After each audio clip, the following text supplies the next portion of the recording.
isi yuzuye ibiteye ubwoba n'ibiduca intege, umwijima utuma tutayoba imbere iyo tujya. Nubwo bimeze bityo nzi neza icyo Imana kuko ari nka jambo Imana ivuga isi yuzuye isi yuzuye ibiteye ubwoba n'ibiduca intege. Imana itakuye mu muntu wese uri hano kuko nta muntu usa n'undi. Ndi kumwe na muntu waje ari inyuma ntidusa ntitutekereza kimwe. Imana yaremanye umuntu wese kamere yiwe, icyo twakwita mu cyongereza you are special and unique. Ibintu kurya n'amahashi cyangwa se impamvu ntizasokeye cyane. Umujura washatse kwiba abandi bazabamuriya ko yanyaza afashe iwabo agasinzi, ariko nawe uko yaje nyuma nyine yaje kugira ariko yaje nyuma. Bwana asifiwe. Ntukareke gukora icyo utekereza ngo banaka baravuga ngo wagize gutya. Icyo utekereza nta wundi muntu wabitekereza bikaba ubwoba. Mugende mushire ubwoba. Icyo utekereza nta wundi muntu wabitekereza. Nubwo yagitekereza ntiyagitekereza nk'uko wowe wagize gute wagitekereje. Uko abantu bose baza baririmba ariko ntawe uzuririmba mu nda. Uzuririmba mu nda aza mwigana kandi ntazigera ababwira. Bwana asifiwe. Abakinnyi b'akabumbu cyangwa se umupira burya bose baza bakina akabumbu bagatsinda, ariko umwe wese agira umwihariko wiwe. Umugani utaha ngo umuntu yaragiye kuja mu rugendo rwa kure aheza abagaragu be 5 kweba uwa 5 uwa 2 n'uwimwe. Uwa 5 arasicuruza azizaza n'izindi 5, uwa 2 arasidandaza azizaza n'izindi 2 zibaye zimwe. Uwimwe ngo aragenda arayifata arayihaha. Shebuja ngoze aramubwira ngo nari nzi neza ko umukoresha wa munyamwaka wingura aho atanze. Uko abantu benshi bafite Imana ariko banze kuzikoresha kubera ko babona ko bana k'abantu bafite izo ngizo. Ni ukuri Imana ntabwo igushaka icyo nakakora, ukiza gushaka icyo nakakora ntabwo yari kuba yakurema.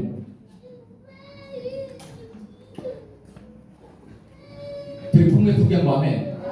Turi kumwe tuvuge ngo amen. Iyi Imana iza gushaka ngo ukora icyo nakakora, ni ukuri nta mpamvu yari kuzana. Ugende ushira ubwoba. Icyo utekereza niho wagutekereza. Gutekereza no kuroga nta muntu uzubigura, nta mafaranga azadutangira kuwaroza. Hari wari wakwishyura inzozi waroza. Kandi nuza kurota ntukaroze dutoye kubera ko umugabo asa n'inzozi ze. Reka mbabwire ngo abana bari hano batoye mushire ubwoba mu izina ya Yesu. Gideyoni yafasekura iwacu nta bagabo bazaba. Nkeka abantu bazaye abakobwa bake twigeze gukuraho kugira abana neza mukuru wanje kubera ko nta bakobwa bari inyuma yacu. Mugabo uramutse abana ariko nge zabizo kuva mwamara mukaya namwe musanga mwarahuye murahanda. Ariko inzu zacu z'abana b'abakobwa nta bahungu bigeze bahuye. Kandi nibwo baranahuye bakwiye bakibaza ngo bari gukora bokura babivamo muranyuma. So Gideyoni yari kwahura bisobanura ngo yari umugabo nawe uri aho ngaho gusa wegitse. Ariko Imana iramubona iramubwira ngo haguruka kuko imbaraga zawe zize zingana. Kandi mbere yo kubona ngo yari yamwitegereje uko Imana ikamwitegereza, ariko wowe wabona ko makwikinyiza mu bano babo. Reka mbabwire ngo n'ubane umunsi ugeze utekereza kagakoresha aho baranditse watekereje wamaruka kakakubwira ko wibwira ko abantu bazavuga ngo nawe wigize nta nawe uri ikinege. Umunsi wapfuye isi izabihomza ikinege. Nta wundi muntu uzagaruka, nta wundi muntu witwa Muco wavukiye mu muryango navukiyemo umeze nkanjye utekereza nkanjye uzongera kubaho. Nta muntu uzana pasiteri kurwanya uzongera kubaho. Nadakora inshingano ze muri kino gihe uzo isi izobihomza.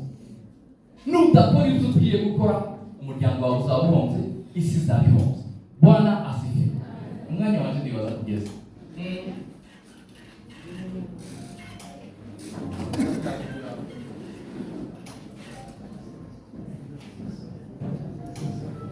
kuri kwimana gakwezi abareze bazaba bawo n'abaciye intege cyangwa n'abateye intege vuga amina cyane amina mugende mwisubireho abantu biwacu bazamwagira abandi bakavuga ibyongereza mukama mubatinya muze mubivuga mubihote nibavuga igifaransa mukivuge nibavuga iki mukivuge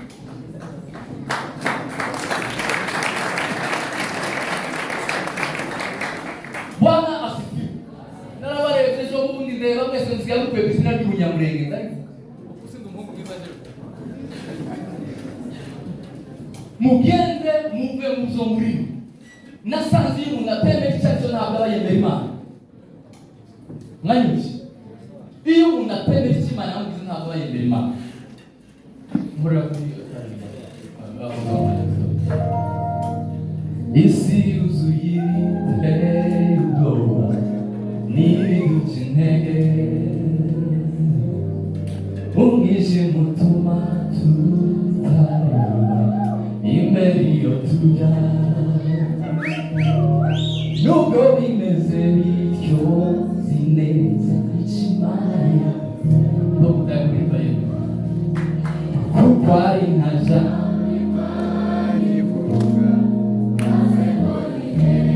isi yuzuye isi yuzuye ibiteye ubwoba n'ibiduca intege umwijima utuma tutareba imbere iyo tujya nubwo bimeze bityo nzi neza Imana yavuzeho kuko ari na jambo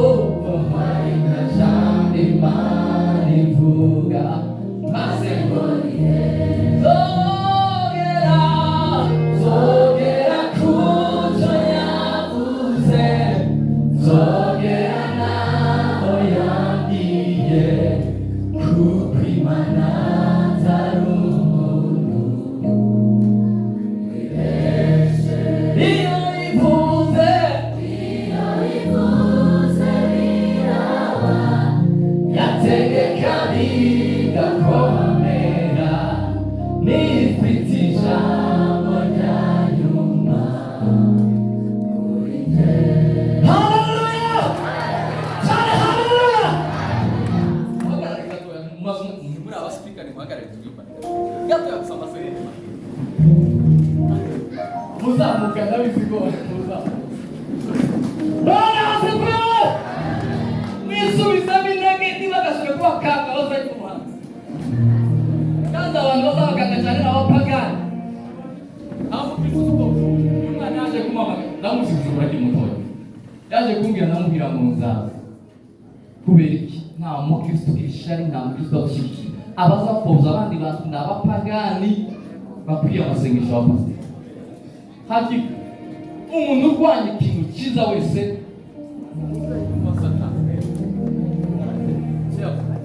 ubone kabisa ikabuze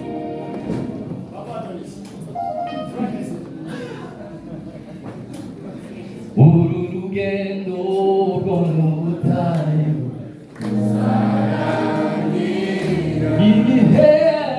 igihe cyo gutungwa n'amanu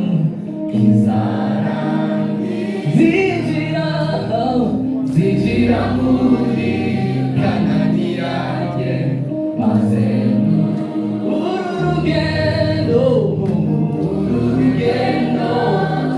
butayu uzarangira vuga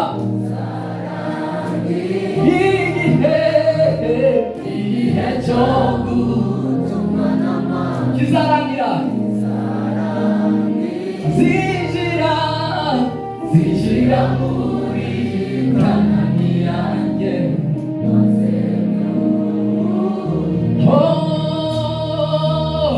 zogera ku cyo yavuze zogera naho yambwiye zabura amaboko Imana icyubahiro nimubwizera bivuge cyane mwibeshe iyo ivuze biraba yategeka bigakora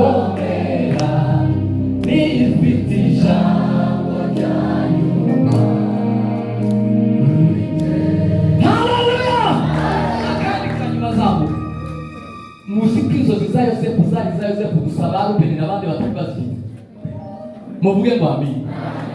Kandi ngo kuva umunsi azirota ngo kuva icyo gihe mu isezerano ryagiraga ngo ryaramugerageza ndabasengera ngo rino joro uyu mugoroba isezerano ryawe icyerekezo cyawe viziyo yawe ikugerageza. Bwana asifiwe.